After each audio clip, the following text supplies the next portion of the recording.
Hi everyone, welcome back to my channel UPSC's Easy. My name is Shreya Rajan. We are going to continue with chapter Parliament from Lakshmikant 7th edition और आज हम देखने वाले हैं position of Rajya Sabha. जब हम राज्यसभा की बात कर रहे हैं तो हम उसकी पोजीशन कंपेयर करते हैं विद लोकसभा। तो तीन टाइप की चीजें हमें यहाँ पर देखने को मिलती हैं, तीन कंडीशंस। पहली कंडीशन जहां उसकी पावर लोकसभा की पावर की इक्वल है।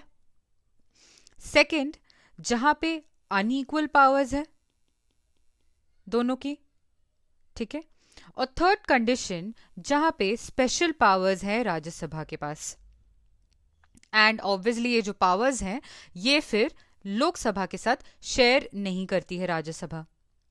ये कौन सी पावर्स हैं जो कि स्पेशल पावर्स हैं और सिर्फ राज्यसभा के पास प्रेजेंट है, ये अब हम सबसे पहले देख लेते हैं। स्पेशल पावर्स ऑफ राज्यसभा में चार एक्सक्लूसिव स्पेशल पावर्स यहां पर आपको देखने को मिलेगी। पहली पावर जो है आर्टिकल 249 है। सेकंड पावर जो है वो आर्टिकल 312 है।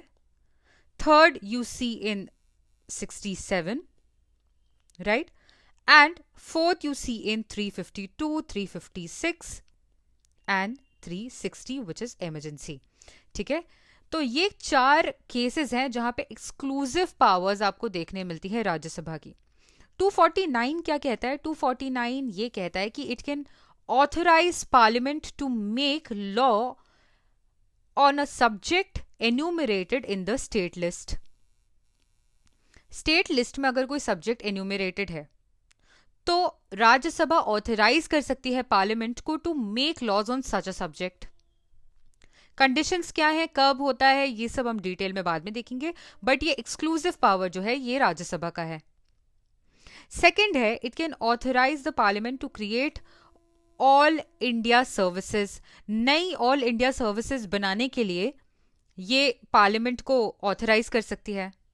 ऑल इंडिया सर्विसेज क्या है आपको जैसे पता होगा, Indian administrative services, Indian police services IPS, and also Indian forest services. ये जो कुछ सर्विसेज हैं तीन, ये ऑल इंडिया सर्विसेज में आती हैं। तो इन्हीं की तरह कोई और नई ऑल इंडिया सर्विस बनाने के लिए पार्लियामेंट को ऑथराइज कर सकती है राज्यसभा, और ये है आर्टिकल 312।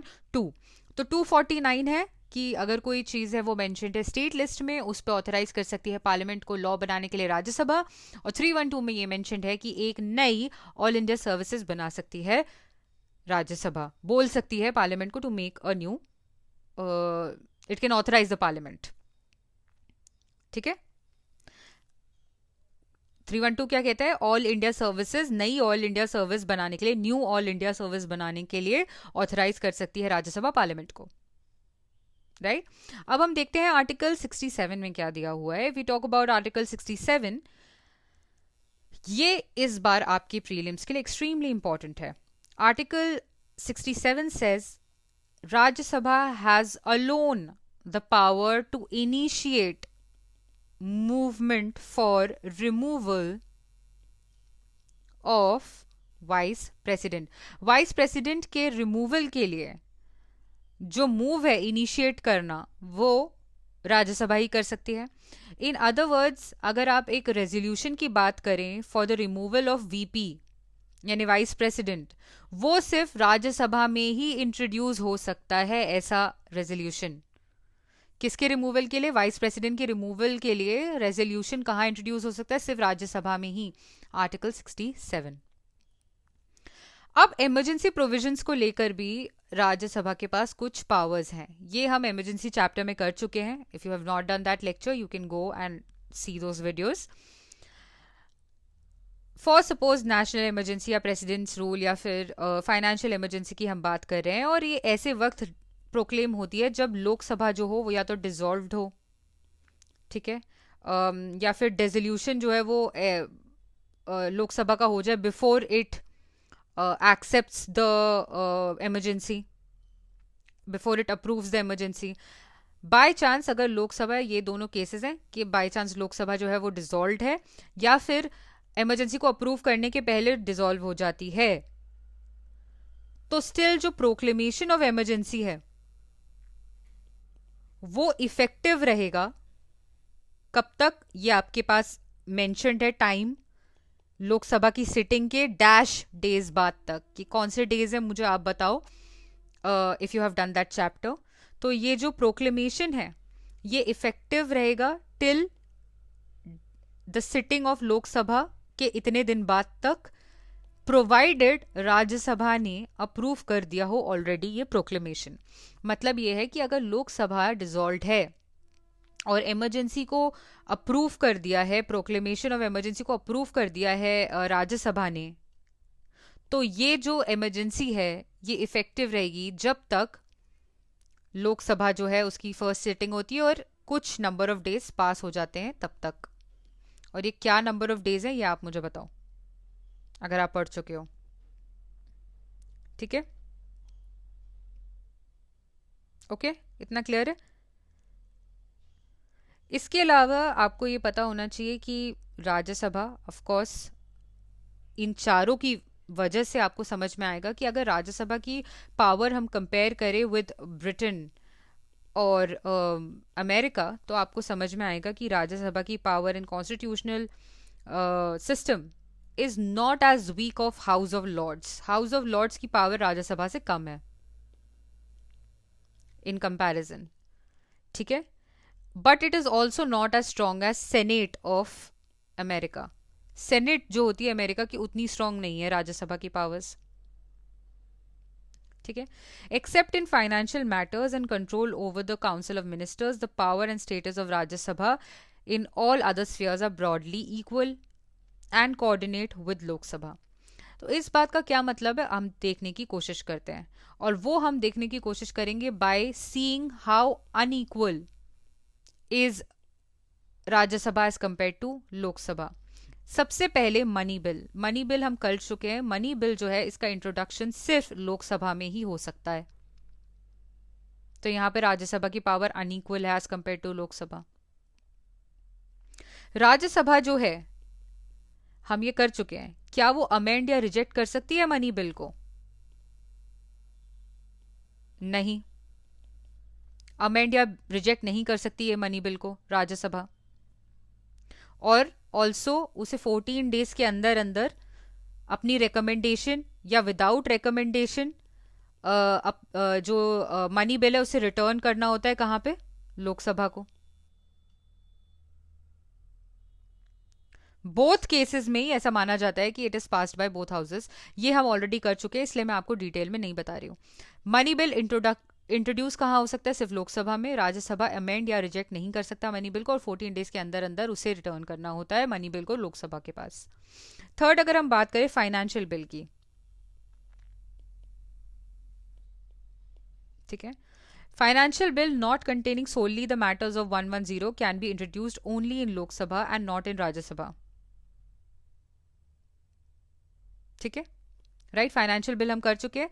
आप दोनों फाइनेंशियल बिल 1 भी देखो और 2 भी देखो, और किसकी बात हो रही है वो भी देखो। ठीक है, ऑल्सो कोई बिल जो है वो मनी बिल है या नहीं, ये कौन डिसाइड करता है? स्पीकर करता है, और स्पीकर कहाँ का होता है? लोकसभा का होता है। ठीक है, तो यहां पे अनइक्वल पावर्स है राज्यसभा की। अगर जॉइंट सिटिंग होती है कभी, ठीक है, अगर जॉइंट सिटिंग है तो उसे चेयर कौन करेगा? जॉइंट सिटिंग की हेल्प पे कौन बैठेगा? स्पीकर। और स्पीकर कहां का होता है? लोकसभा का होता है। ठीक है, इसके अलावा Lok Sabha with greater number of wins with greater number wins the battle of joint sitting. जो लोकसभा है ऑब्वियसली उसके पास ज्यादा नंबर होते हैं, ठीक है, मोर इन नंबर ऑब्वियसली। तो जब जॉइंट सिटिंग होती है तो यूजुअली वो जीत जाते हैं, accept in certain cases obviously. ठीक है, अगर हम नेक्स्ट पॉइंट की बात करें तो राज्यसभा जो है वो डिस्कस कर सकता है बजट, लेकिन vote on demand for grants नहीं कर सकता। क्या बोला? कि राज्यसभा जो है वो बजट को डिस्कस कर सकता है, लेकिन it can not vote on demand for grants. ये सिर्फ एक्सक्लूसिव प्रिविलेज जो है लोकसभा का है। ठीक है। नेशनल इमरजेंसी की जब हम बात करते हैं, उसके डिसकंटिन्यू करने के लिए रेजोल्यूशन जो है वो सिर्फ लोकसभा में पास हो सकता है, राज्यसभा में नहीं। नेशनल इमरजेंसी को डिसकंटिन्यू करने के लिए रेजोल्यूशन सिर्फ लोकसभा में पास हो सकता है, राज्यसभा में नहीं। ऑल्सो राज्यसभा जो है, जो काउंसिल ऑफ मिनिस्टर्स हैं, उनको रिमूव नहीं कर सकती by passing no confidence motion. No confidence motion जो है वो राज्यसभा का प्रिविलेज नहीं है। क्यों? क्योंकि ये जो काउंसिल ऑफ मिनिस्टर्स हैं, काउंसिल ऑफ मिनिस्टर्स जो है वो किससे रिस्पॉन्सिबल है? Council of ministers are responsible to the Lok Sabha. ठीक है। राज्यसभा एट बेस्ट क्या कर सकती है? राज्यसभा इन्हें क्रिटिसाइज कर सकती है, इनकी पॉलिसीज को और एक्टिविटीज को, but obviously no confidence motion pass करके काउंसिल ऑफ मिनिस्टर्स को रिमूव नहीं कर सकते। तो यहां पे हमने देखा कि कैसे राज्यसभा की जो पावर्स हैं वो अनईक्वल हैं व्हेन कंपेयर टू लोकसभा। इसके पहले हमने 4 ऐसे प्रोविजंस देखे थे जहां पे राज्यसभा के पास एक्सक्लूसिव पावर्स हैं। अब हम देखते हैं इक्वल स्टेटस विद लोकसभा। ऐसी कौन सी चीजें हैं जहां पे राज्यसभा के पास इक्वल पावर्स हैं? सबसे पहले ऑर्डिनरी बिल। ऑर्डिनरी बिल का इंट्रोडक्शन और पैसेज, ये दोनों हाउसेस में सेम प्रोसीजर होता है। Constitutional amendment bill, constitutional amendment bill जो है इसका इंट्रोडक्शन राज्यसभा में भी हो सकता है, लोकसभा में भी हो सकता है। फाइनेंशियल बिल 2 की बात कर रहे हैं, जो कि कंसोलिडेटेड फंड ऑफ इंडिया वाला जो बिल है उसकी बात कर रहे हैं। जो expenditure consolidated fund of India से के एक्सपेंडिचर से रिलेटेड चीजें हैं जिन बिल में, दैट इज फाइनेंशियल बिल 2। इसका इंट्रोडक्शन दोनों राज्यसभा में भी हो सकता है, लोकसभा में भी हो सकता है। अभी जब हमने थोड़ी देर पहले अनइक्वल स्टेटस विद लोकसभा पढ़ा था, तो वहां मैंने बोला था financial bill not containing solely matters of article 110 can be introduced only in Lok Sabha and not Rajya Sabha. ये कौन से बिल की बात हो रही थी? That was financial bill 1। This is financial bill 2, जो कि कंसोलिडेटेड फंड ऑफ इंडिया से रिलेटेड चीजें इन्वॉल्व कर रहा है, expenditure from consolidated fund of India. तो ऐसा जो फाइनेंशियल बिल है जो expenditure from consolidated fund of India की बात कर रहा है, important, expenditure from consolidated fund of India की बात कर रहा है, इसे आप इंट्रोड्यूस दोनों राज्यसभा और लोकसभा में कर सकते हो। ठीक है। अगर आप election and impeachment of president की बात करें, तो ये किसका पावर है? दोनों लोकसभा एंड राज्यसभा की यहाँ पे इक्वल पावर्स हैं। Election and removal of vice president, equal powers हैं लोकसभा राज्यसभा की। हाउएवर, जैसे मैंने आपको पहले बताया, एक्सक्लूसिव पावर ऑफ राज्यसभा में कि इनिशिएट करना ये मूवमेंट, कौन से मूवमेंट को? Removal of vice president. ये इनिशिएशन सिर्फ राज्यसभा में हो सकता है।